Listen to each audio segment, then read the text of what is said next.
السلام علیکم ورحمۃ اللہ وبرکاتہ۔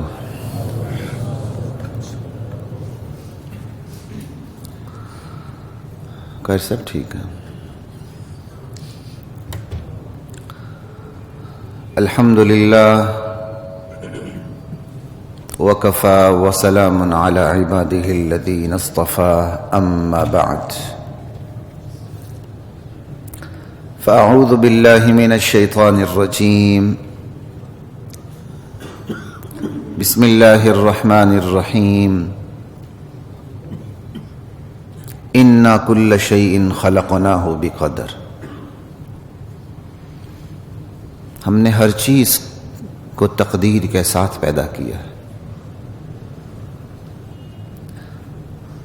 گو مگو کا شکار تھا کہ میں تقدیر پہ آج بات کروں نہ کروں، مجمع کو بھی دیکھ لوں، پھر یہی خیال آیا نہیں جو شوق سے آئے تو پھر اسی پہ ہی بات ہونی چاہیے۔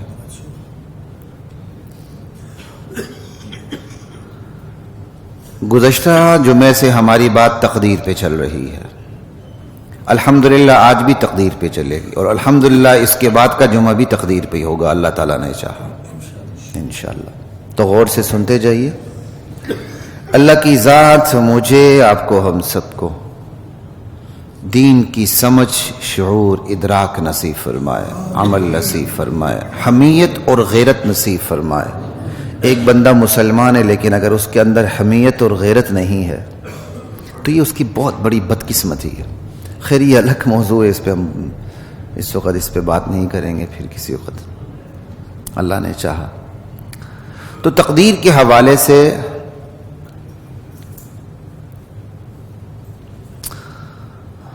آپ نے کان سنا؟ اچھا، تقدیر کے حوالے سے میں نے گزشتہ جو میں آپ کو بات بتائی تھی کہ تقدیر کہتے کس کو ہیں؟ اللہ سبحانہ و تعالی نے اپنے علم و قدرت کی بنیاد پر کائنات اور تمام تر مخلوقات اور اس مخلوقات کی تمام تر پہلو سے متعلق جو منصوبہ بندی کی اسے لوح محفوظ میں لکھ ڈالا۔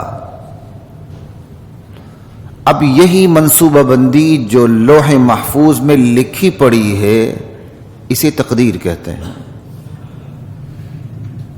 تو تقدیر اللہ کے پیشگی علم کا نام ہوا، کیوں؟ پیشگی منصوبہ بندی پیشگی علم کے بغیر ناممکن ہے۔ تو تقدیر کے دو اجزاء، اللہ کا پیشگی علم، اس لیے تقدیر کے بارے میں کتابوں میں آتا بھی علم اللہ السابق، اللہ کا پیشگی علم تقدیر کہلاتا۔ کائنات مخلوق کے بارے میں اللہ کی پیشگی منصوبہ بندی تقدیر کہلاتی ہے۔ تو پیشگی منصوبہ بندی کے لیے پیشگی علم درکار ہے،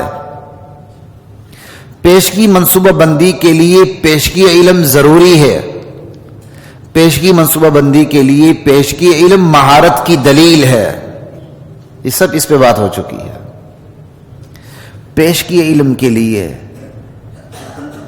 پیشگی منصوبہ بندی کے لیے پیشگی علم خدا کی خدائی پر دلیل ہے۔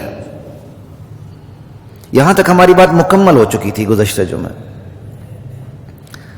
آج کی اس نشست میں بات کریں گے اللہ کے پیشگی علم سے بندے کے اختیار کی نفی نہیں ہوتی، بندے کی خود مختاری کی نفی نہیں ہوتی، بلکہ آپ حیران ہوں گے اللہ کے پیشگی علم سے بندے کی خود مختاری ثابت ہوتی ہے۔ لوگ الٹی بات کر دیتے ہیں، وہ تقدیر جو بنی اس لیے کہ انسان کو اختیارات ملیں، اسی تقدیر کی بنیاد پہ لوگ تقدیر کو نہ سمجھتے ہوئے کیا کہتے ہیں؟ جی اللہ کو پہلے ہی پتہ ہے تو پھر میں تو مجبور ہوں۔ تقدیر بنی اس لیے کہ بندے کو اختیارات ملیں۔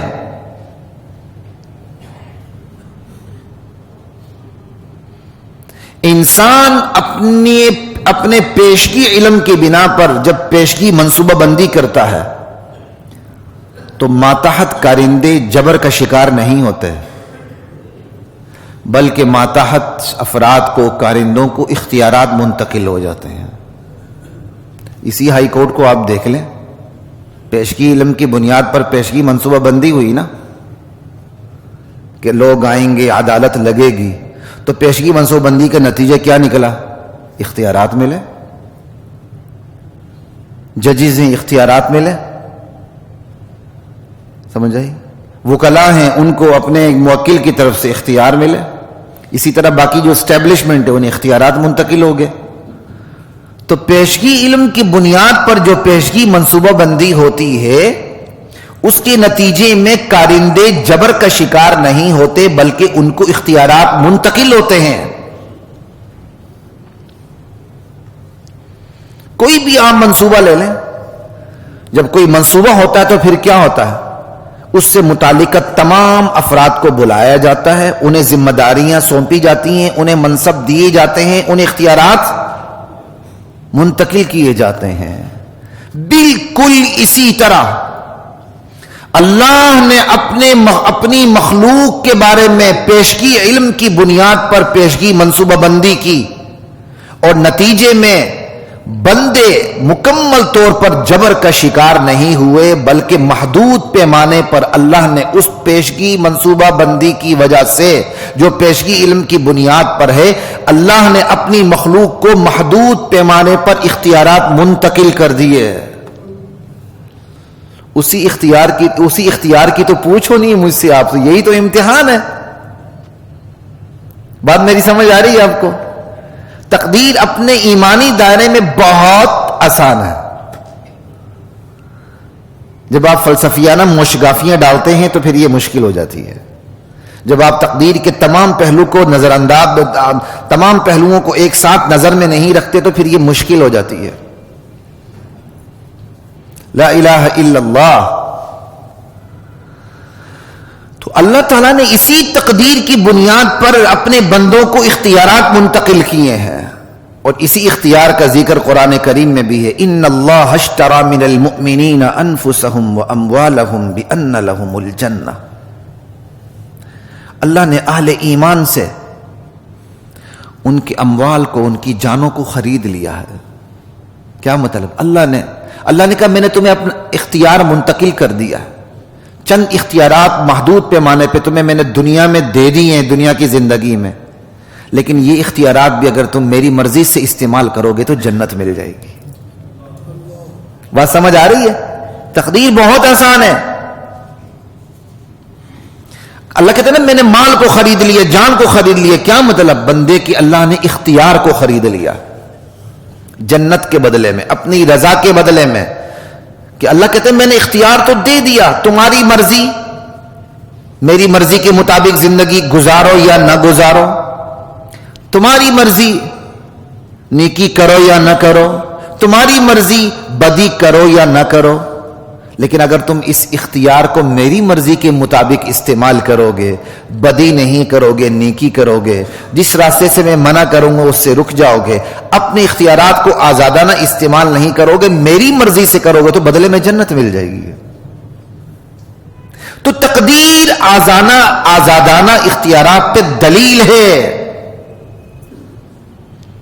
تقدیر کی وجہ سے بندہ نیکی کرنے پر مجبور نہیں، برائی کرنے پر مجبور نہیں، نیکی نہ کرنے پر مجبور نہیں، برائی نہ کرنے پر مجبور نہیں، کوشش کرنے پر مجبور نہیں، کوشش ترک کر دینے پر مجبور نہیں۔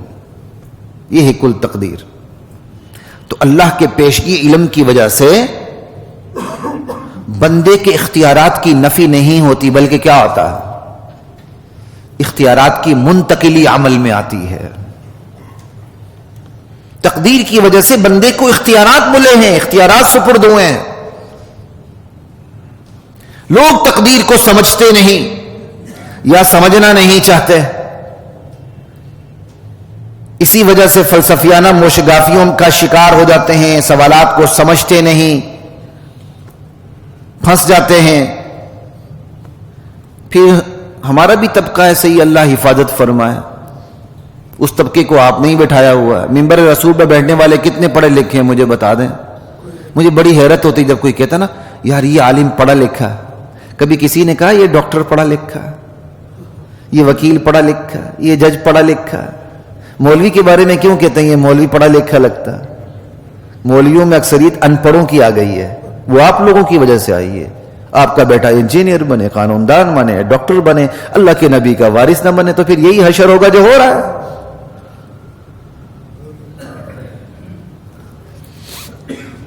لا الہ الا اللہ واللہ اکبر. لوگ تقدیر کو سمجھتے نہیں یا سمجھنا نہیں چاہتے، اس لیے وہ تقدیر کا انکار کر دیتے ہیں سرے سے ہی، یا تقدیر کا یوں اقرار کرتے ہیں کہ اپنے آپ کو مجبور سمجھ لیتے ہیں. بھئی تقدیر میں لکھا ہے ہم تو مجبور ہیں، ہم تو کچھ بھی نہیں کر سکتے. یہ بھی تقدیر کا انکار ہے، یہ بھی تقدیر کا انکار ہے. آپ سرے سے انکار کر دیں یا تقدیر پر ایمان یوں لائیں کہ بس میں تو مجبور، میں تو کچھ بھی نہیں کر سکتا، یہ بھی تقدیر کا انکار ہے. لا الہ الا اللہ. اس کائنات میں انسان نہ مکمل طور پہ خود مختار ہے، نہ مکمل طور پہ بے اختیار ہے. اسی طرح اس کائنات میں جہاں اللہ سبحانہ و تعالی کی خالقیت کار فرما ہے، بالکل اسی طرح انسان کی کاوش، کوشش، جد و جہد، عمل اپنا وجود رکھتا ہے. اس لیے تقدیر کو نہ سمجھنے کی بنیاد پر انسانی کاوشوں کا انکار کر دینا، انسانی کردار کا انکار کر دینا، انسانی اختیار کا انکار کر دینا، مشاہدے کا انکار کرنا ہے کہ کھلی آنکھوں سے ایک چیز آپ دیکھ رہے ہیں، آپ اس کا انکار کر رہے ہیں. انسان کا خود مختار ہونا اور انسان کا بے اختیار ہونا یہ مشاہدہ ہے، کھلی آنکھوں سے آپ دیکھتے ہیں. ہم روز مرہ کے تمام کام اپنے اختیار سے کرتے ہیں کہ نہیں؟ ہمارا کھانا پینا، اٹھنا بیٹھنا، لیٹنا سونا، آنا جانا، اچھے کام برے کام ہم اپنی مرضی سے کرتے ہیں کہ نہیں؟ ان کاموں پر ہمارا وجود دلیل ہے کہ نہیں کہ یہ کام ہم اپنی مرضی سے کرتے ہیں، اس پر ہماری عقل خود گواہ ہے کہ نہیں؟ آپ کو بھوک لگتی ہے آپ کھانا کھاتے ہیں، آپ کو پیاس لگتی ہے آپ پیاس بجھاتے ہیں، آپ کو نفسانی خواہش تنگ کرتی ہے تو آپ جائز یا ناجائز راستہ ڈھونڈتے ہیں. یہ سارا کام میں اور آپ اپنے اختیار سے کرتے ہیں. البتہ انسانی زندگی میں کچھ کام بے اختیار بھی سرزد ہوتے ہیں. بے اختیار قے آ گئی، بے اختیار آنسو آ گئے، بے اختیار اونگ لگ گئی، گاڑی ٹھوک گئی جا کے، بے اختیار جسم پر کپ کپی طاری ہو گئی، ریشہ طاری ہو گیا. آپ لوگوں کو نہیں دیکھتے بیچارے کئی لوگ جو ریشے کا شکار ہوتے ہیں، چائے کی پیالی ہاتھ میں نہیں پکڑ سکتے، ایسے ایسے ان کا ہاتھ کانپ رہا ہوتا ہے. آخری کیوں نہیں سمجھ آتی کہ یہ بے اختیار ہے؟ انسان کی زندگی میں کون سے کام اختیار سے کون سے نہیں سمجھ میں آتی بات. فالج گر جاتا ہے ہاتھ نہیں اٹھتا، بے اختیار ہے کام.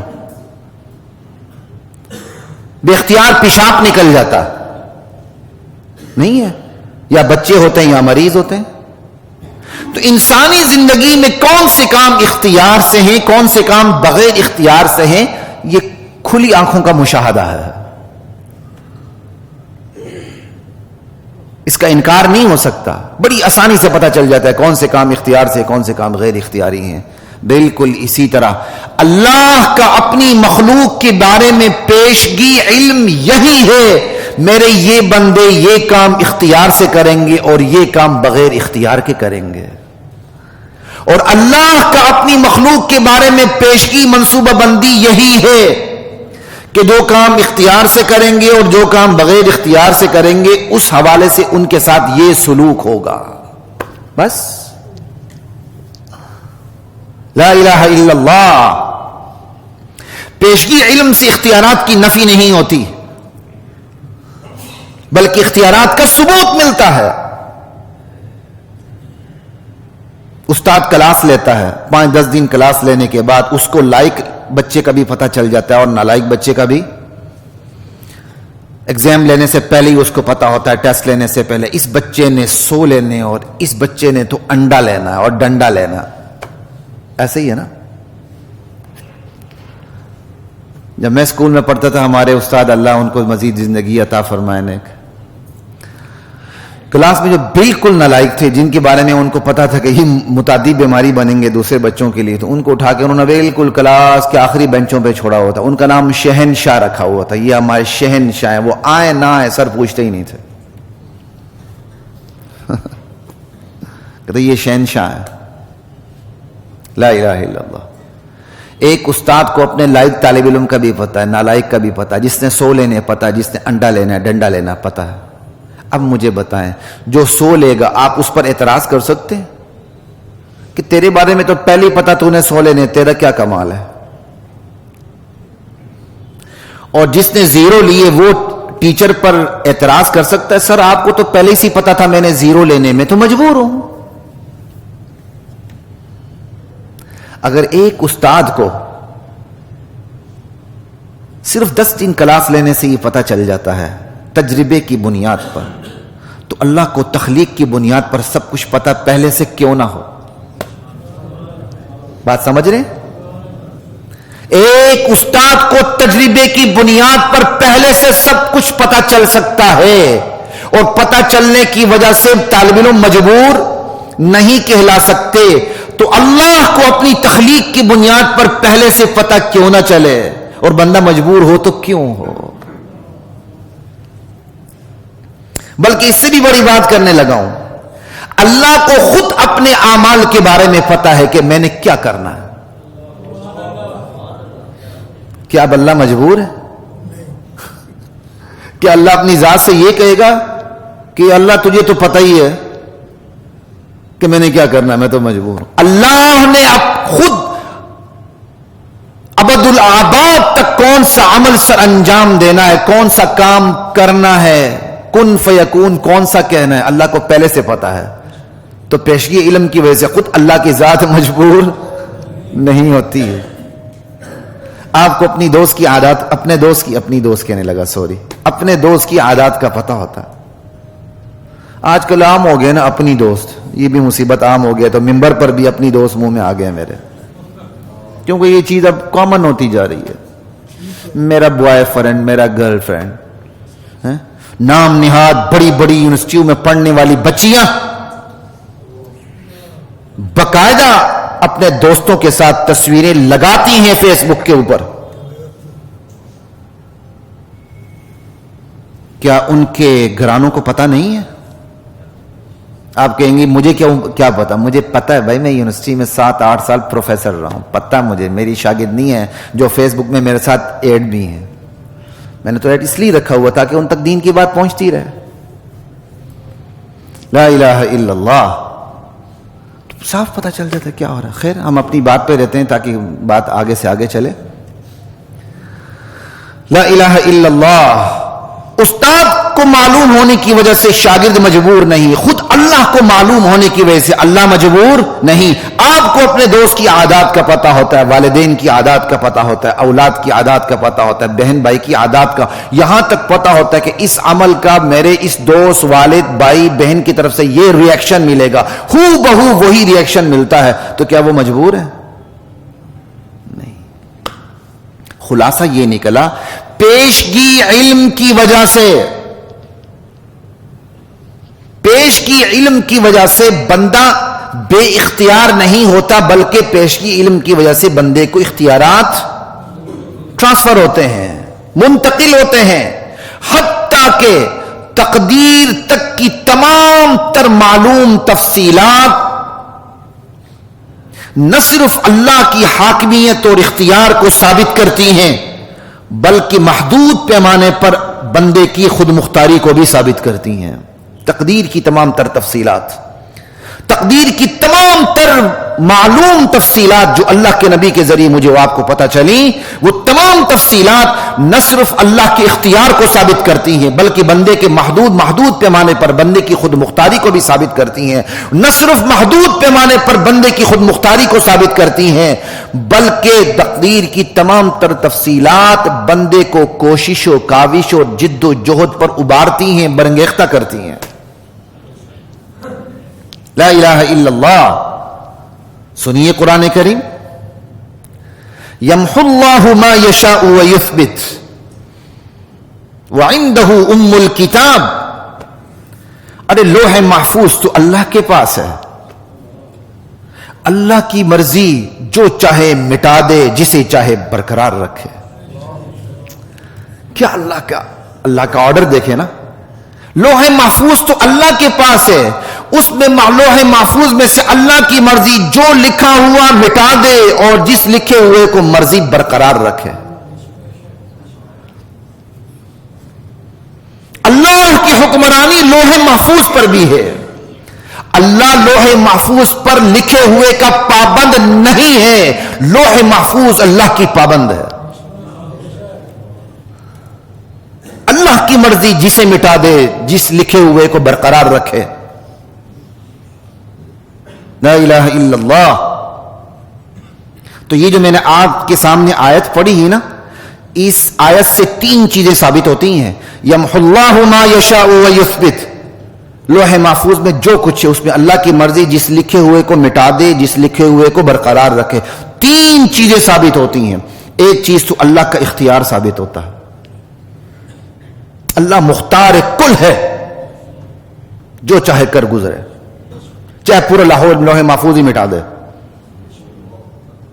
دوسری چیز تقدیر میں تبدیلی معلوم ہوتی ہے، تقدیر تبدیل ہوتی رہتی ہے اللہ کی منشا کے مطابق. بات سمجھ آ رہی ہے؟ ایک تیسری چیز بھی معلوم ہوتی ہے. آپ نے تو یہ تو سن لی اللہ کا اختیار ثابت ہوتا ہے، آپ کے ذہن میں آئے گا یار بندہ تو بے اختیار ہو گیا. پھر اسی آیت سے بندے کی محدود پیمانے پر خود مختاری بھی ثابت ہوتی ہے. اسی آیت سے. یہ سورہ رات کا آخری رکوع پڑھ رہا ہوں میں، یہ سورہ ابراہیم سے پہلی والی سورت ہے، 13واں سپارہ جا کے دیکھیے. اسی آیت سے بندے کی خود مختاری بھی ثابت ہوتی. کیسے ہوتی ہے؟ ذرا سیاق و سباق کو سامنے رکھ کر میں قرآن پڑھتا ہوں، آپ کو سمجھ آ جائے گی. اس آیت جو میں نے پڑھی یمحو اللہ ما یشاء، اس سے پہلے آیت ہے، 1-2 آیتیں ہیں، غالباً 1 یا 2 ہیں.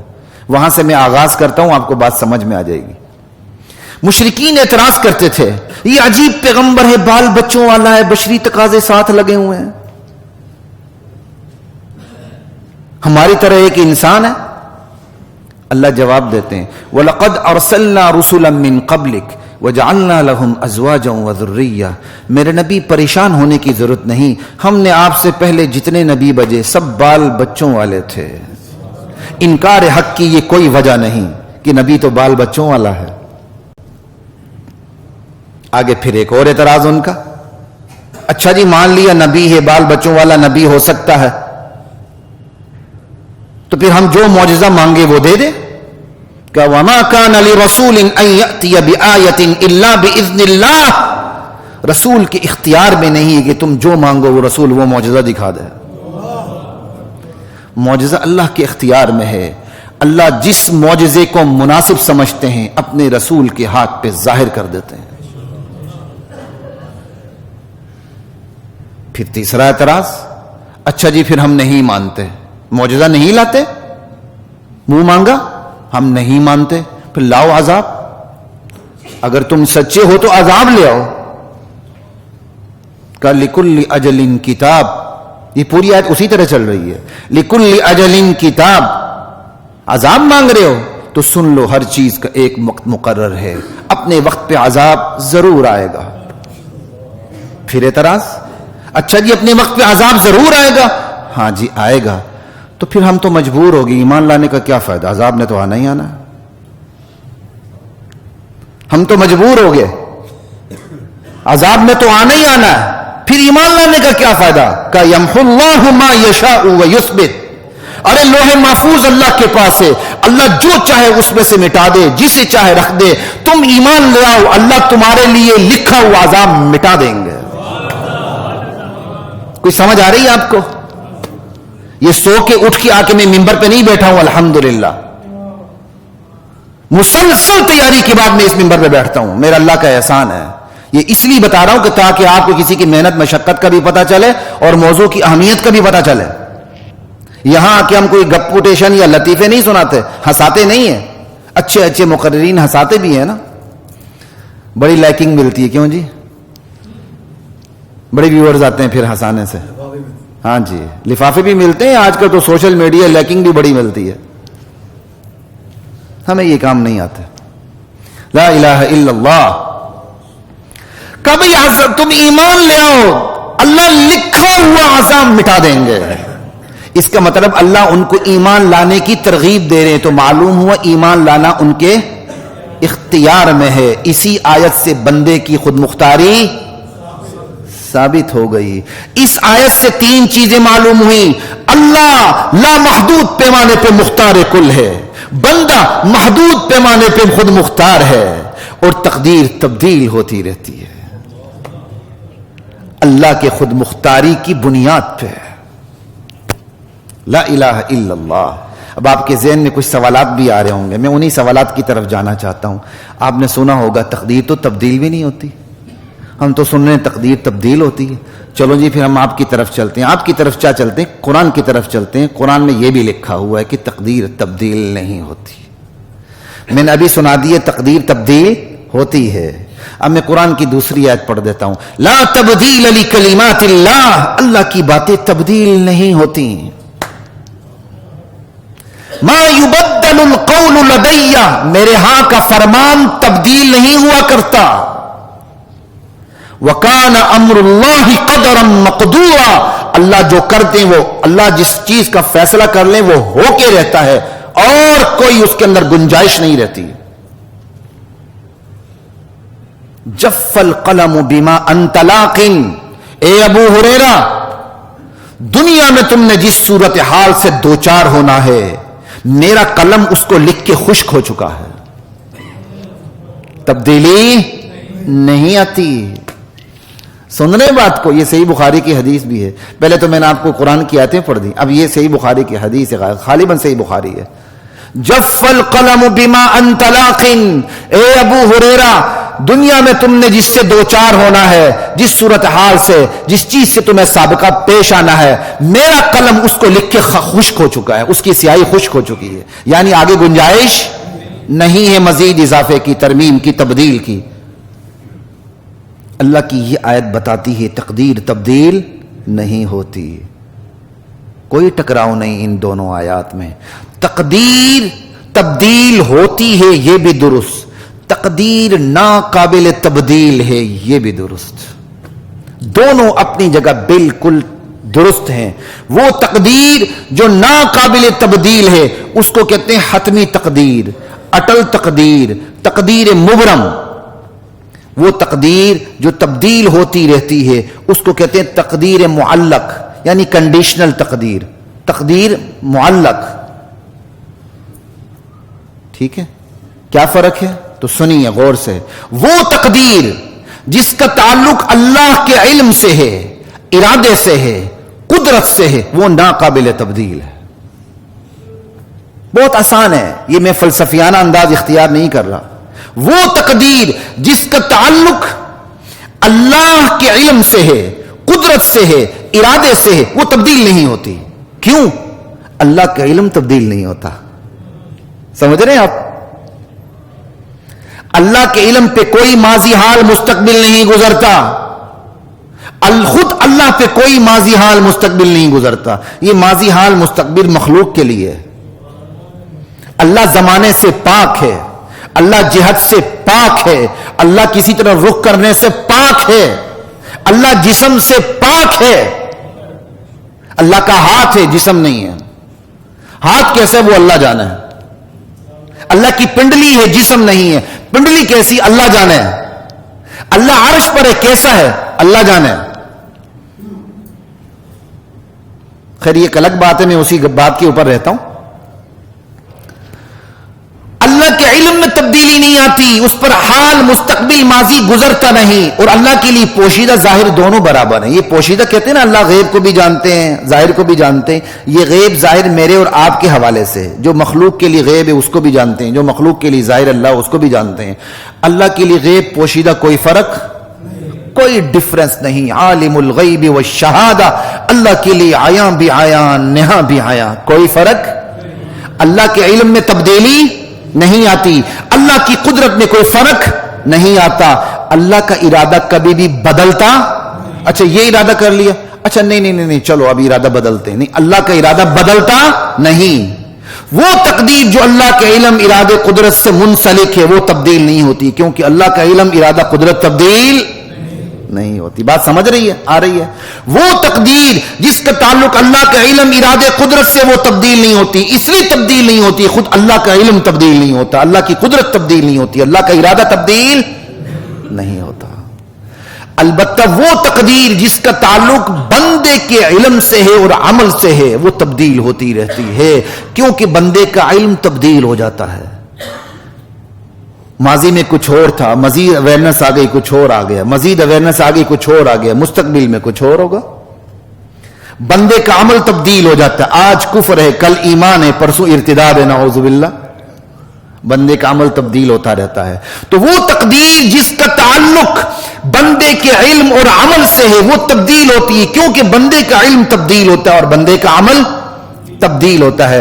اب یہ چیز میں آپ کو ایک مثال سے سمجھاؤں گا، ایک ہی مثال سے دونوں تقدیریں سمجھا دوں گا تو آپ کو بہت کچھ بالکل کلیئر ہو جائیں گے. آپ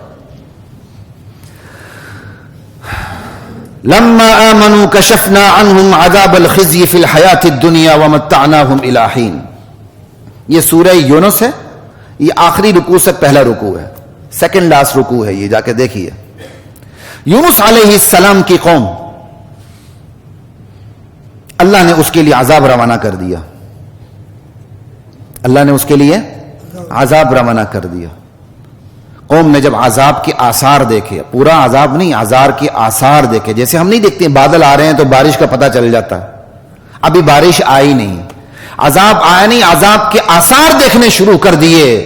قوم ڈر گئی، قوم میدان میں جمع ہو گئی، بیوی بچوں سمیت، یہاں تک کہ جانور بھی آ گئے، چیخیں مارنی شروع کر دی، یا اللہ بچا لے، یا اللہ بچا لے، ہم تیرے نبی یونس پر اور تجھ پر ایمان لاتے ہیں. اللہ کو رحم آ گیا، اللہ نے آتے ہوئے عذاب کو ٹال دیا. اور اللہ اس کا قرآن میں ذکر کرتے ہیں کہ کوئی ایسی قوم کیوں نہ ہوئی جو یونس کی قوم کی طرح ایمان لے آتی. فلولا كانت قرية آمنت فنفعها ایمانها الا قوم یونس. آخر وہ بستیاں جو میں نے عذاب سے ہلاک کر ڈالی، ان بستیوں میں کوئی ایک بستی بھی ایسی کیوں نہ ہوئی کہ میرے عذاب کے آثار کو دیکھ کے تو بغیر ہوتی تو میں انہیں معاف کر کے جنت میں بھیج دیتا. اب نعوذ باللہ ذرا اس آیت پہ سوچے تو صحیح.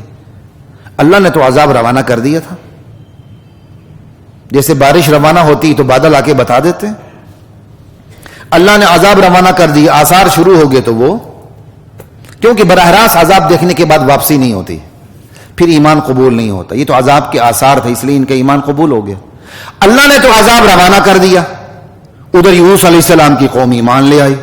اللہ کو پتہ چل گیا کہ یونس علیہ السلام کی قوم تو ایمان لے آ گئی ہے. اللہ نے اپنا عذاب واپس کر دیا. اس کا مطلب عذاب واپس کر دیا، اللہ نے ارادہ بھی تبدیل کر لیا. اس کا مطلب اللہ یونس علیہ السلام کی کافر قوم ایمان لے آئی تو اللہ کو پتہ چل گیا وہ تو ایمان بھی، اللہ کا علم بھی تبدیل ہو گیا. نہیں ہوا. اللہ کو ازل سے یہ پتا تھا میں عذاب روانہ کروں گا، اس کے آثار کو دیکھ کے یونس کی قوم ایمان لے آئے گی اور میں روانہ کرنے والے عذاب کو واپس کر دوں گا. اب اللہ کے علم میں کوئی تبدیلی آئی؟ کوئی تبدیلی نہیں آئی. اللہ کو پہلے سے پتا تھا کہ ایسا ہونا ہے، یہی صورتحال بنے گی، میں عذاب روانہ کروں گا، وہ عذاب کے آثار کو دیکھے گی تو بغیر ہوگی، میں معاف کر دوں گا، عذاب کو واپس کر دوں گا. اللہ کے نہ علم میں کوئی فرق پڑا نہ ارادے میں کوئی فرق پڑا. اللہ کا ارادہ تھا عذاب نہ دینے کا، صرف دکھانے کا. اللہ کو علم تھا کو یونس کی قوم ایمان لے آئے گی علیہ السلام. تو اللہ کے علم میں اور ارادے میں کوئی فرق آپ نے اس کو کس حوالے سے دیکھا؟ اس تقدیر کو اللہ کے علم اور ارادے کے حوالے سے دیکھا. اب اسی تقدیر کو مخلوق کے علم اور ارادے سے عمل کے حوالے سے دیکھیں. اسی تقدیر کو یونس علیہ السلام کی قوم کو، فرشتوں کو، آس پاس کی بستیوں کو یہ پتہ ہی نہیں تھے کہ قوم یونس ایمان لے آئے گی اور اللہ کا عذاب خود قوم یونس کو پتہ نہیں تھا کہ وہ ایمان لائے گی، عذاب ٹل جائے گا، لیکن وہ ایمان لے آئی. عذاب ٹل گیا، ایمان لے آئی، عمل بھی تبدیل ہو گیا.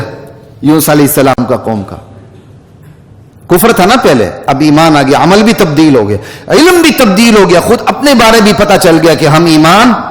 فرشتوں کو بھی پتہ چل گیا کہ یونس کی قوم نے اپنے عمل کو، شرک کو اسلام سے بدل ڈالا، اور انہیں بھی پتہ چل گیا کہ یونس علیہ السلام کی قوم ایمان لے آئی. تو اب بتائیں مخلوق کے حوالے سے، فرشتوں کے حوالے سے، خود یونس علیہ السلام کی قوم کے حوالے سے تقدیر بدلی کہ نہیں بدلی؟ بدل گئی. خود قوم یونس کو پتہ نہیں تھا وہ ایمان لائے گی، عذاب ٹل جائے گا، یوں صورتحال بنے گی. بعد میں پتہ چل گیا انہیں کہ یار ہم تو ایمان، ہمارے پر تو عذاب بھی ٹل گیا. اپنے آپ کو، بندے کو خود بھی تو پتہ چلتا ہے نا، منطق کا اصول ہے، بندے کو اپنے بارے میں علم حضوری ہوتا ہے. سمجھے بات کی؟ خود انہیں پتہ چل گیا، ایمان لائے، اچھا ہم ایمان لا چکے، عمل بھی تبدیل ہو گیا. تو مخلوق کے حوالے سے تقدیر میں تبدیلی آئی کہ نہیں؟ فرشتوں تک کو پتہ نہیں تھا کہ قوم یونس ایمان لائے گی، عذاب ٹل جائے گا. کیوں؟ فرشتوں نے تو اللہ اپنے کارندوں کے ذریعے عذاب کو روانہ کرتے ہیں نا. اب جن کارندوں کے ذریعے اللہ نے عذاب کو روانہ کیا ان کو پتہ ہی نہیں تھا کہ ایسا ہوگا. جب ایسا ہوا تو ان کے نزدیک یونس کی قوم کی تقدیر تبدیل ہو گئی کہ نہیں ہو گئی؟ تبدیل ہو گئی. یہ ہے تقدیر تبدیل ہوتی ہے. تقدیر تبدیل مخلوق کے علم کے حوالے سے ہوتی ہے، مخلوق کے عمل کے حوالے سے ہوتی ہے، اللہ کے حوالے سے نہیں ہوتی. اللہ کا تو آخری فیصلہ وہی ہوتا ہے جو ہونا ہوتا ہے. بھائی کوئی بات سمجھ آ رہی ہے آپ کو؟ اس طرح میں کھل کے آپ کے سامنے تقدیر کی بات کر رہا ہوں. تو جو تقدیر ہے لا الہ الا اللہ، اس سے اختیارات کی نفی نہیں ہوتی بلکہ اختیارات کا ثبوت ملتا ہے. ایک منٹ جی، میں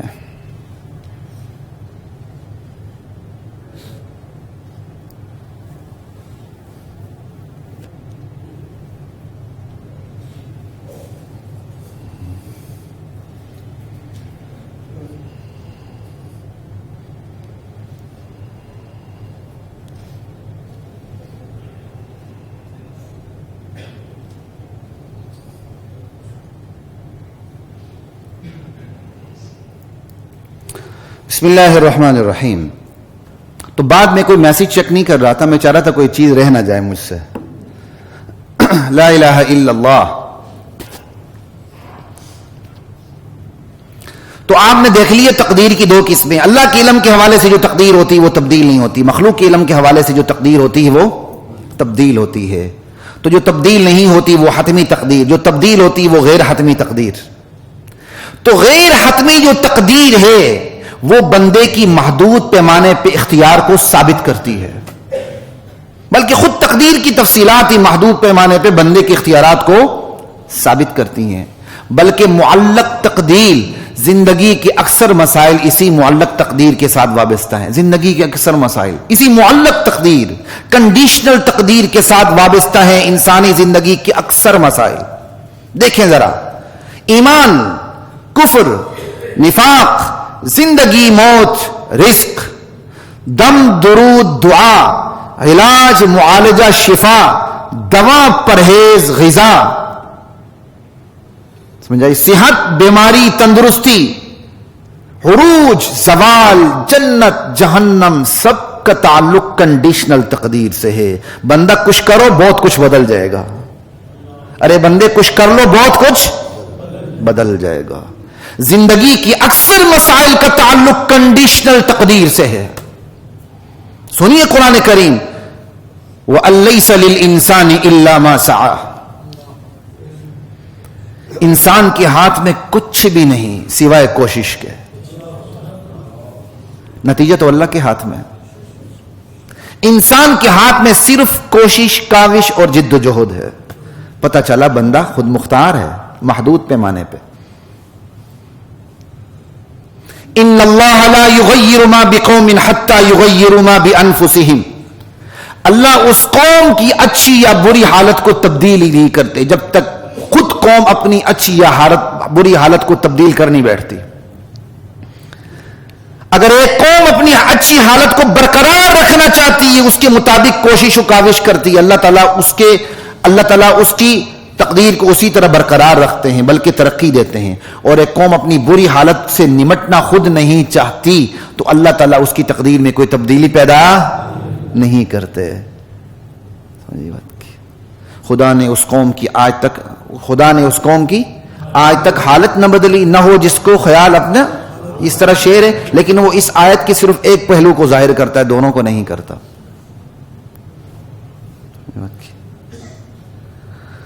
وَلَوْ أَنَّ أَهْلَ الْقُرَىٰ آمَنُوا وَاتَّقَوْا, اگر یہ بستی والے ایمان لے آتے تقوی دار ہو جاتے, لَفَتَحْنَا عَلَيْهِمْ بَرَكَاتٍ مِّنَ السَّمَاءِ, ہم آسمان سے برکتوں کے دروازے کھول دیتے ہیں ان پر.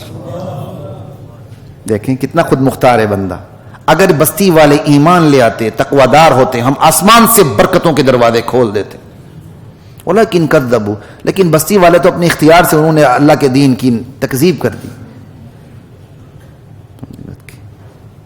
وَلَوْ أَنَّهُمْ أَقَامُوا التَّوْرَاةَ وَالْإِنْجِيلَ, یہ یہودی اور عیسائی اگر تورات اور انجیل پر عمل کرتے, تورات اور انجیل کو اپنی زندگی میں قائم اور نافذ کرتے, وَمَا أُنزِلَ إِلَيْهِمْ مِنْ رَبِّهِمْ, جو کچھ پروردگار کی طرف سے نازل ہوا اسے وہ اپنی زندگی میں اپنی نافذ کرتے زندگی میں, تو کیا ہوتا؟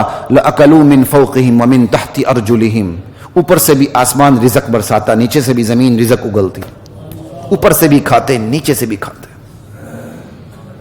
محدود پیمانے پہ انسان کا اختیار دیکھیں. فَلَوْلَا كَانَتْ قَرْيَةٌ آمَنَتْ فَنَفَعَهَا إِيمَانُهَا إِلَّا قَوْمَ يُونُسَ, جن بستیوں کو ہم نے ہلاک کر ڈالا آخر ان میں سے کوئی ایک بستی بھی ایسی کیوں نہ ہوئی کہ عذاب کے آثار کو دیکھتے ایمان لے آتی تو ہم ان کے ایمان کو قبول کر لیتے.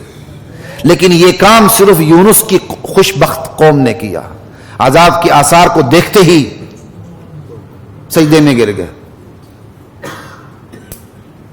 فلولا اذ جاءهم بأسنا تضرعوا, جب ہماری طرف سے لوگوں پر تکلیفیں پہنچی, تنگدستی پہنچی, بدحالی پہنچی, تو ہمارے سامنے کیوں نہیں گر گڑائے, ہم ان کی تقدیر تبدیل کر دیتے. فلولا اذ جاءهم بأسنا تضرعوا, جب لوگوں پر ہماری طرف سے تکلیفیں پہنچی انہیں جھنجھوڑنے کے لیے, تو انہوں کیوں نہیں گر گڑائے ہمارے سامنے کہ ہم ان کی تقدیر تبدیل کر دیتے. اللہ اکبر. فلولا انه كان من المسبحين للبث في بطنه الى يوم يبعثون, اگر میرا بندہ یونس مچھلی کے پیٹ میں, رات کا اندھیرا, سمندر کا اندھیرا, مچھلی کا پیٹ کا اندھیرا, اندھیروں پہ اندھیروں پہ اندھیرے, 3 اندھیرے, اگر میرے بندے یونس نے مچھلی کے پیٹ میں میری تسبیح بیان نہ کی ہوتی, لا الہ الا انت سبحانک انی کنت من الظالمین, تو میں اپنے بندے یونس کو قیامت تک مچھلی کے پیٹ میں رکھتا. لیکن میرے بندے نے میری تسبیح یوں بیان کی جو میں نے سکھائی تھی اسے, میں مچھلی کے پیٹ سے باہر لے آیا. تقدیر تبدیل ہو گئی کہ نہیں ہو گئی؟ 302 کے مقدمات میں تمام فوجداری وکیلوں کو میرے خیال یہ آیت ضرور یاد ہوتی ہے, لا الہ الا انت سبحانک انی کنت من الظالمین. یہ آیت قید سے نجات دے دیتی ہے جب اللہ چاہے. یہ نہیں کہ آپ نے پڑھ لی اللہ پہ لازم ہو گیا.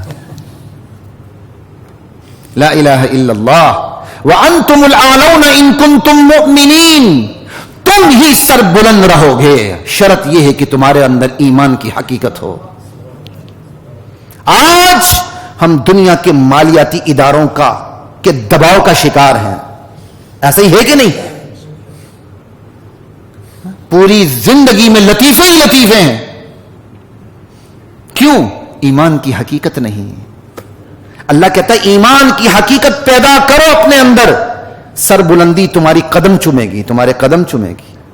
وَأَنْتُمُ الْأَعْلَوْنَ إِن كُنتُم مُؤْمِنِينَ مَنْ عَمِلَ صَالِحًا مِّن ذَكَرٍ أَوْ أُنثَىٰ وَهُوَ مُؤْمِنٌ فَلَنُحْيِيَنَّهُ حَيَاةً طَيِّبَةً. مرد ہو کہ عورت ہو، مذکر ہو کہ مؤنث ہو، جو نیک اعمال کرے، اللہ پہ ایمان لے آئے، اللہ کہتا ہے آخرت تو آخرت میں دنیا کی زندگی بھی پاکیزہ بنا دیتا ہوں. محدود پیمانے پہ اختیار ہے کہ نہیں؟ بندہ کہتا میرا رزق تنگ ہو گیا، نماز ایک نہیں پڑھتا، حلال حرام کی فکر نہیں کرتا، مولوی صاحب سے آ کے وظیفے پوچھتا ہے. ارے بھائی اس سے بڑا وظیفہ نہیں 5 وقت کی نماز پڑھنا. وَمَن يَتَّقِ اللَّهَ، یہ وظیفہ اللہ نے بتایا ہے، میں نے یا بلال قطب نے یا کسی نے نہیں بتایا، اللہ بتا رہا ہے. وَمَن يَتَّقِ اللَّهَ يَجْعَل لَّهُ مَخْرَجًا، جو تقوی اختیار کرتا ہے مصائب سے نکلنے کی راہیں اللہ اسے سجا دیتے ہیں. وَيَرْزُقْهُ مِنْ حَيْثُ لَا يَحْتَسِبُ، اللہ اسے وہاں سے رزق دیتے ہیں جہاں سے اسے گمان تک نہیں ہوتا. ہم کہتے ہیں رزق بڑے، مولوی صاحب وظیفہ دے دو. ہم نے پوری زندگی وظیفے پر گزار دی ہے، پھر تو تمام غزوات ہونے ہی نہیں چاہیے تھے، تلوار اٹھنی نہیں چاہیے، جو غزوہ آ جائے ایک وظیفہ آ جائے، ایک تعویذ آ جائے. میں ان کی نفی نہیں کر رہا، لیکن پوری زندگی کو ان وظیفوں پہ لے جانا، کوئی کام نہ کرنا، کوشش و کاوش ترک کر دینا، یہ اسلام کا مزاج نہیں ہے. تقدیر تبدیل ہوتی کہ نہیں آپ کو بتا رہا ہوں. آگے حدیثیں سنیے ذرا. اب ایک اور آیت پھر حدیث سناتا ہوں. اَمَّن يُجِيبُ الْمُضْطَرَّ إِذَا دَعَاهُ، بلد بتاؤ تو صحیح، دکھ درس سے بےتاب ہو کے جب پکارتا ہے تو اس کی پکار کو کون سنتا ہے، اس سے تکلیف کو کون دور کرتا ہے. معلوم ہوا دعا تقدیر کو تبدیل کر دیتی ہے. یہی حدیث میں ہے الدعاء يرد القضاء، دعا تقدیر کو تبدیل کر دیتی ہے. ولا يزيد في العمر الا البر، اور نیکی کی سوا کوئی چیز ایسی نہیں جو عمر میں اضافہ کرے. نیکی عمر میں اضافہ کر دیتی ہے، دعا قضا کو ٹال دیتی ہے. وہی جو قابل تقدیر، یعنی جو قابل تبدیل تقدیر ہے وہ ٹالتی، جو ناقابل تبدیل ہے وہ نہیں ٹالتی. وہ ساری بحثیں ہو چکی ہیں. وَإِنَّ الرَّجُلَ لَيُحْرَمُ الرِّزْقَ، ایک بندہ اللہ کی طرف سے رزق سے بھی محروم کر دیا جاتا ہے. کیوں؟ بِالذَّنبِ يُصِيبُهُ، کسی گناہ کی وجہ سے جس کا اس نے ارتکاب کیا ہوتا ہے، اللہ اس کو رزق سے بھی محروم کر دیتے ہیں. کئی دفعہ اللہ گناہ کی وجہ سے رزق بڑھا دیتے ہیں، اس کو ڈیل ہوتی ہے، وہ اور پھنستا چلا جاتا ہے، کشتی خوب بھر کے ڈوبتی ہے، نکلنے کا راستہ ہی نہیں ہوتا. کئی دفعہ گناہ کی وجہ سے اللہ تعالیٰ رزق کو تنگ کر دیتے ہیں. جو یہاں تنگ کرنے کا ذکر ہے، سمجھ آئی بات کی. اور ایک اور حدیث، من احب ان یبسط له فی رزقہ، جو شخص یہ چاہتا ہے کہ اس کا رزق کشادہ ہو جائے، غور سے سنیے، جو شخص یہ چاہتا ہے اس کا رزق کشادہ ہو جائے، وَيُنْسَأَ لَهُ فِي أَثَرِهِ، اور جو شخص یہ چاہتا ہے کہ اس کی جو باقی ماندہ عمر ہے وہ بڑھ جائے، اس کی عمر میں اضافہ ہو جائے، فَلْيَصِلْ رَحِمَهُ، اس کو چاہیے کہ صلہ رحمی کرے، رشتوں کو جوڑے. آج ہم دوستوں کو جوڑتے ہیں، فیس بک پہ 5-5 ہزار فرینڈز بنا کے دیتے ہیں، اب کوئی جگہ نہیں ہے، اور رشتوں میں پامالی کرتے ہیں. رشتوں کی پامالی ہوتی ہے. اللہ کے نبی فرماتے ہیں جو شخص یہ چاہتا ہے اس کا رزق کشادہ ہو جائے، اس کی عمر بڑھ جائے، 40 سال سے 60 ہو جائے، 70 ہو جائے، 80 ہو جائے، جتنی اللہ کرنا چاہے، یا اسی میں برکت پڑتی چلی جائے. اللہ کہتے ہیں صلہ رحمی کرو، اپنے رشتوں کو جوڑو. اپنے پھپھی ناراض ہے اسے سنبھالو، اپنی بہن ناراض ہے تم نے میراث نہیں دی دے کے اسے سنبھال لو، اپنا بھائی ناراض ہے اسے منا لو. لا الہ الا اللہ اللہ اکبر. عمر میں اضافہ ہوتا ہے بھائی، برکت بھی پڑتی ہے. کوالٹی یا کوانٹٹی دونوں ہو سکتے ہیں، ایک بھی ہو سکتا. ایک شخص کی عمر مثال کے طور پر 40 سال ہے، اللہ کہتا ہے یہ اپنے ماں باپ سے صلہ رحمی سے کام لے گا تو میں اس کی 50 سال کر دوں گا، 50 ہو جاتی ہے. حج کرے گا 10 سال اور بڑھا دوں گا، 60 ہو جاتی ہے. یہ کام کرے گا 10 سال اور بڑھا دوں گا، 70 ہو جاتی ہے. اور یہ بھی ہے ایک کی عمر 50 سال ہے، یہ گناہ کرے گا، اس کی میں عمر گھٹا کے 40 کر دوں گا، مزید گناہ کرے گا عمر گھٹا کے 30 کر دوں گا. لیکن اللہ کے ہاں اٹل ہے کہ اس نے کہاں جا کے گرنا ہے اپنے اختیار سے، کہاں فال کرنا، کہاں جانا، کہاں اترنا. سمجھا؟ یہ آسان نہیں.